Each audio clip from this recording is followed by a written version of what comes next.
Okay, you're right. Update po tayo sa Captain Ganap for today, guys.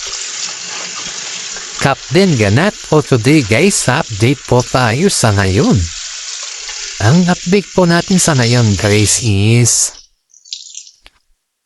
mahirap po na i-set aside natin yung pakiramdam ng isang tao sa ngayon. Pero in fairness, guys, hindi naman natin pinapaubaya si Alden sa ex niya, pero si Mami Min po ay kahit ganun yung nangyari ay tanggap naman niya si Alden. Yan po yung pinakamagandang update natin sa ngayon, guys, dahil si Mami Min, pakiramdam niya, guys, ay buko pa rin sa Alden para sa kanila. And of course, pati na po si Catherine Bernardo, guys. Ganun naman po si Catherine na wala naman siyang nababanggit patungkol sa kaganapan kay Alden sa kanyang nangyari kay Alden.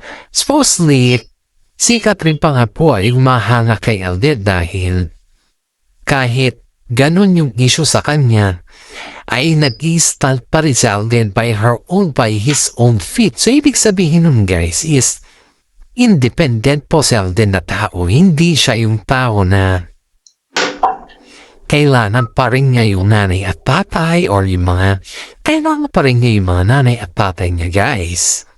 Kailangan pa rin niya. Pero in that fact, guys, sana yung na stage ay si Alden po ay nakitaan naman natin na she can stand by her own feet. Yan po si Alden, guys. Ganyan po si Alden. Ganyan sa katindi. Kaya mga netizen po, guys, ay sinabihan po si Alden Richard na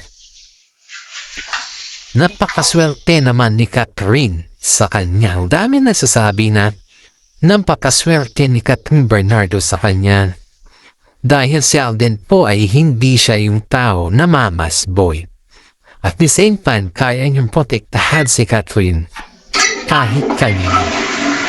Kahit mapakailan niya pamilya man or something like that, kaya niya maprotektahan si Catherine. Kaya sabi nga ni Mami Min, is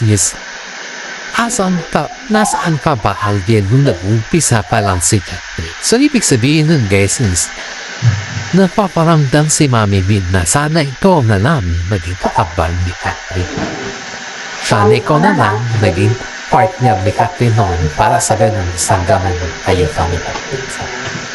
Ganun po yung mensahe ni Mami Min kay Alden Richard Des. Pero, ang mga netizen naman po ay parang nagdududa sa intention ni Alden kay Catherine Bernardo, guys.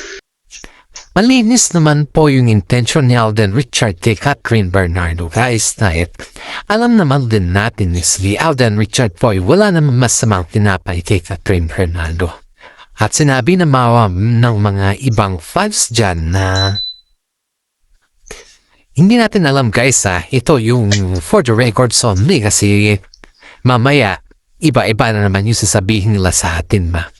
Ito ayon dito sa ating legit na sources ay sinabi ng director or ng director partner ng showbiz na hindi sila aamin sa lahat. Huwag silang aamin. Pagdating sa mga interviews, pagdating sa lahat-lahat, ang inaabangan kasi nila yan pagdating sa love team, guys. Ayon dito sa ating legit na sources, ang pag-amin nila Alden Richard at saka si Catherine Bernardo kung ano na ang status. Kasi nga po, guys, napapakilig sila sa kanilang mga fans. At maraming mga fans po ang nag-aabang. Kaya nga sila inaabangan dahil dun sa mga sweetest moment nila. Yun po yung katotohanan dyan, guys. Kaya ang sabi ng mga netizen ay hindi nila aaminin yan sa publiko dahil nga po may chemistry silang dalawa. Pero yung mga chemistry nila, guys, is just only for the movie. Yan po yung napapansin natin dito, Pero in fairness, may may nakahula sa kanila guys. May nakapansin talaga sa kanila na kaibigan nila na may mga private talk sila, may mga private moments sila. Pero pagdating sa mga interview guys, ang sinasabi nila ay single sila. Yun kasi guys, kaya naman daw nila sinasabi yung ganun na term sa kanilang dalawa ay dahil sabi ng taga-showbiz sa kanila daw na kapag yan ay inamin ninyo na mayroon na yung kilig factor ninyo mababawasan. Hindi lamang mababawasan, kundi mawalan kayo ng mga ibang fans. Kasi nga, ang sabi napaka-OA naman nila. Parang kumbaga guys is, hanapan daw sila ng mga fans sa mga highest to the level na yung acting ba. Kasi nga, siyempre, nasa moment na sila ng kiligan na matagal na, di ba? Yun na yung reality na nila ba? Yun na yung sasabihin nila na wag nilang munang aminin. Paalam naman nila sa kanilang sarili na sila na yun yung that's the point guys na hindi muna nila aaminin. Kasi nga, if in case na aminin nila yan, mawawalan po sila ng mga fans at hindi na po sila aabangan ng mga fans. Kasi alam mo guys, kapag yan po ay inamin mo sa publiko na kayo na gaya yung ginawa nila Daniel Padilla at si Catherine Bernardo noon ay talagang inabangan sila. Kaso nga lang, they are just waiting for yung bang tinatawag natin na more.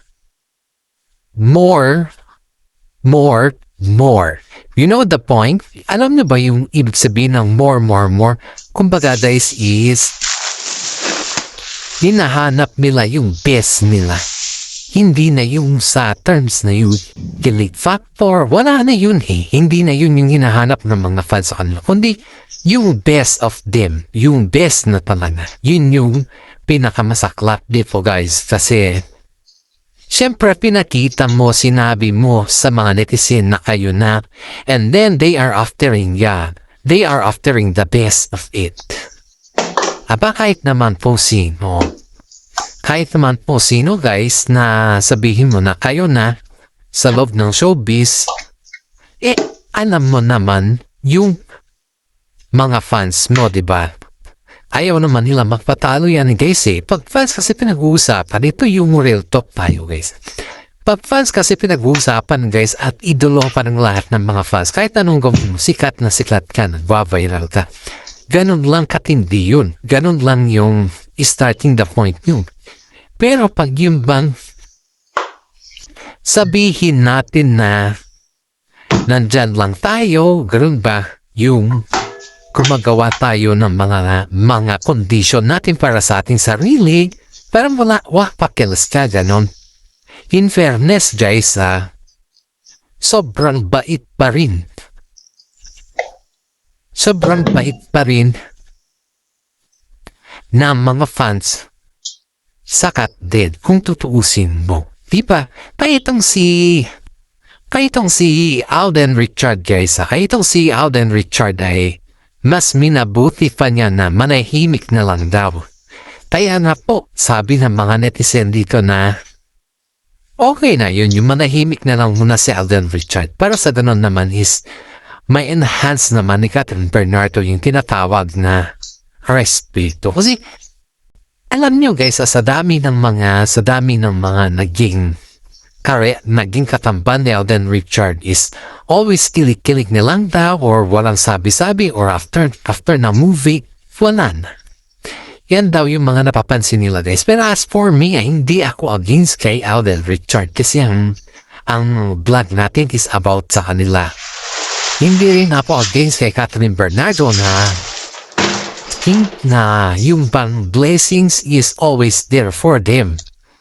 Alam mo kung saan ako against? Sa mga fans na sinisilip lang yung kamalian ng dalawa. Samantala hindi din nila alam kung saan galing yung hugot ng dalawa. Diba? Believe it or not guys.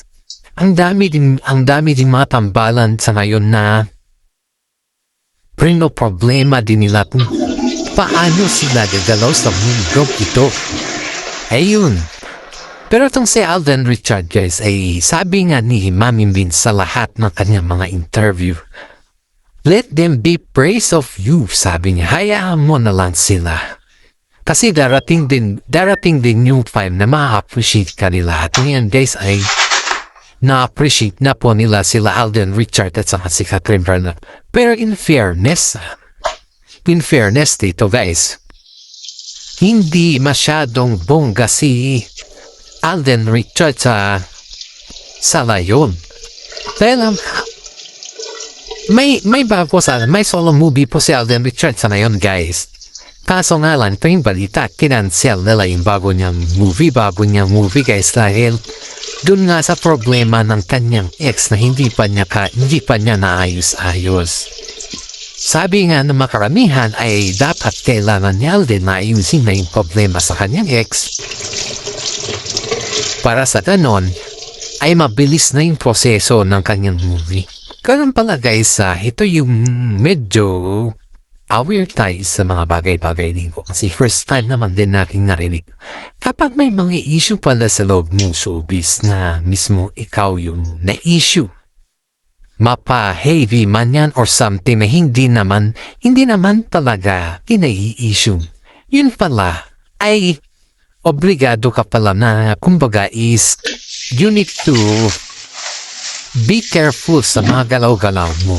Ganun pala yun guys. Kailangan mo pala maging careful sa mga galaw-galaw mo. Kasi nga, nasa ikaw magiging careful ka sa mga galaw-galaw mo, isipin mo din na may mga bagay sa din na kailangan panindigan. Ganun pala yun guys. Ganun pala yung mupan dito sa kalakalan sa showbiz. Akala kasi ng lahat guys is pag-artista ka na. Kapag lalaki na yung ulo mo, well, okay niya kasi lumaki na yung ulo niya, di ba? Ganun ba? Pero hindi pala guys, hindi. Dapat pala, pakisamahan sila na maayos. Huwag kang magbigay ng mga negatibong terms. At higit sa lahat ay maging maayos ka sa kapwa mo tao. Yun pala yung mga condition, wag lumaki. Ang importante dito guys is wag lumaki yung ulo mo. Wag masyadong high. Ang gusto kasi ng mga iba dito guys is pag lumaki kasi yung ulo nila, siyempre artista sila. Yan yung mga terms na artista ako bakit mo ako ginaganyan? Ganun ba? Sikat ako bakit mo ako ginaganyan? Pero, dito pala guys ay hindi. Kaya pala si Alden Richard guys ay minamamanan ng mga taga-showbiz yan dati dahil kabaguhan pa naman sa pa. Pero nung naging sila ni Catherine at hanggang ngayon guys, wala nang magbago kay Alden Richard. Kaya si Mami Min po, desididong na sana mihiling niya naman kay Alden is ipagpatuloy niya pa rin yung kanyang paniligaw dahil oo na lang tayong sabot ni Tatay. Hitayin niya na lang yung oo. Si Catherine naman guys is hindi naman siya yung nagmamadali about sa love life. Pero talagang gusto niya yung pamatagalan na panliligaw na ayaw niya na yung pabilisan. Kasi pagpapilisan kasi yan guys, nangyari kila Catherine Bernardo at saka si Daniel Padilla. Di ba nangyari na yung nangyari sa kanila? Sa tingin mo pa magiging okay pa yung lahat pag ganun na? Di ba hindi? Isipin mo rin yung din yung magiging laban ni Daniel Padilla dito. Di ba ganun lang yun? Isipin mo din yung paano niya ipakita na siya na under siya kay Catherine. Di ba? Ganun yun.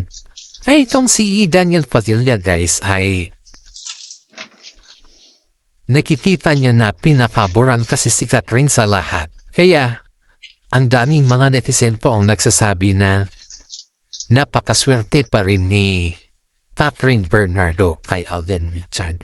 You know guys, kung ako sa inyong lagay, kung ako ito, ay na mas pabor pa rin ako kay Alden Richard kumpara kay Daniel Padilla kasi si Daniel po is ginagamit niya lang po si Catherine para sa sarili niya interes. Ginagamit niya lang po si Catherine para sa ganun ay Palata na ay mas lalo siyang mahalin ng ibang tao. Pero in fairness si Catherine po ay sa mga ganyan na ginawa ni Alden McBee, ganyan Padilla sa kanya is parang nawalan po siya ng lakas na loob sa kanyang sarili noon, guys. Yan po yung katotohanan dyan, guys, kasi alam naman po natin ang lahat. Ang daming mga netizen po ang nagsasabi na sa ating comment section na matagal na daw nilang sinasabi kay Catherine Bernardo na huwag magpalinlang kay Alden Richard. Kasi si Alden po is starting the point kila Maine Mendoza noon ay yung vlog natin before. Pero wala namang ganun, guys, yan. Pansin kasi natin kay Alden. Siguro before yan. Siguro pwedeng oo, pwedeng hindi. Depende na lang yan, guys, sa mga taong nakikita nila kung ano naman yung ugali ni Alden. Pero si Catherine, guys, ay alam niya kung paano balansehin eh. Dahil kung makati si Catherine, kung halimbawa na ng ganun yung nangyari, yung something na gusto na ni Catherine si Alden Richard, matagal naman nang gusto ni Catherine Bernardo si Alden Richard. Guys, yun nga lang kasi ayaw nilang ibulgar. May nag-uugnayan sa kanila. Alam nga ni Mami Min ang lahat eh. Kaya na si Mami Min hindi siya makapanggi kay Alden. Kasi alam niya na si Alden po ay okay na sila ni Catherine. Yun yung pinakamasarap dito, guys. Kasi si Mami Min po ay aminado na mas pabor siya kay Alden Richard. Pero sa mata ng mga publiko, sa mata ng mga taga-showbiz, sa mata ng lahat, maliban na sa mata ng mga fans nila, ay parang pinapaikot lang tayo at hindi nila inaamin. Yun. Kaya ang sabi ng mga fans dito, guys, kay Alden Richard ay, just like before na pinapaikot lang tayo. You know, do you remember the interview? This is the point, guys. Yung interview ni Alden Richard, yung point dun is kung single pa ba si Alden Richard. At ang sabi niya, yes, I am single. And also Katrina sa interview yes, I am single. Pero nung nasabi nilang single silang parehas, boom, pumapak yung balita. Diba? Kung nanonood ka po ng mga showbiz or ikaw pa ay showbiz lover na kagaya ko sa ating mga content, guys, basahin mo yung mga bash nun. Yung pagsabi nila na single sila, yun yung nag-viral sa TikTok, guys. Yun yung tinanong sa kanya at yun yung pinag-viral ng mga netizen. Aba? Sa bash nila, guys, milyones yung comment. Halos lumambas sa halos milyon yung nag-share dun, guys, sa kanilang mga interview. At lalo silang sumikat at lalo naman silang binigyan ng kakaibang comment sa kanilang dalawa. At alam mo, guys, dito na pagtanto yung mga ibang fans nila na ano ba talaga sila? Ano ba talaga yung meron sa kanilang dalawa? Ganun, guys, ganun yung mga tanong sa kanila na hindi man kanila masagot-sagot. In fairness, may pinagkaiba daw sila Catherine Bernardo at Alden Richard dun sa parang na single daw siya. Kasi di ba si Catherine po ay kinonekta yung kanyang pangalan kay Mayor. Tapos naman si Alden nung kinonekta yung pangalan dun sa Mayor kay Catherine, may isang non-showbiz naman na yakap si Alden sa kanya. Kinonekta rin yung pangalan ni Alden dun. Pero kung baga lang guys. Pero kung baga is just only pretending na mag-ingay. Yun yung pinapakita nila dito, guys eh. Pero in fairness sumabot naman si Mami Min sa mga bali-balita na ano ba yung status nila Alden sa mas okay pa nga po si Mami Min na pamingin, guys eh. Kasi diretsahan naman po yung sagot niya na it's up to them. Sabi mo, it's up to them if what they want. Yun yung sabi ni Mami Min, it's up to them if what they want. Kasi hindi naman natin pwedeng ako yung sasagot sa mga tanong na yan. Hindi naman po. Bago natin tapusin ng ating updates guys, gusto ko lamang po i-shout out yung mga senior citizen dyan na palagi sumusuporta sa atin. Paki-share and like naman po sa mga ibang bansa po dyan na senior citizen. Mahal na mahal ko po kayo kasi kapalagi po kayong sumusuporta sa ating YouTube channel at nararamdaman nyo din po yung ating mga balita. Maraming salamat. Alam kong isang malaking tulong na po yan na binigay niyo sa akin at ibibigay pa lang po sa akin. Dahil yan po hindi po para sa akin kundi para po sa ating lahat. God bless po at ingat po tayo palagi. At maraming salamat again.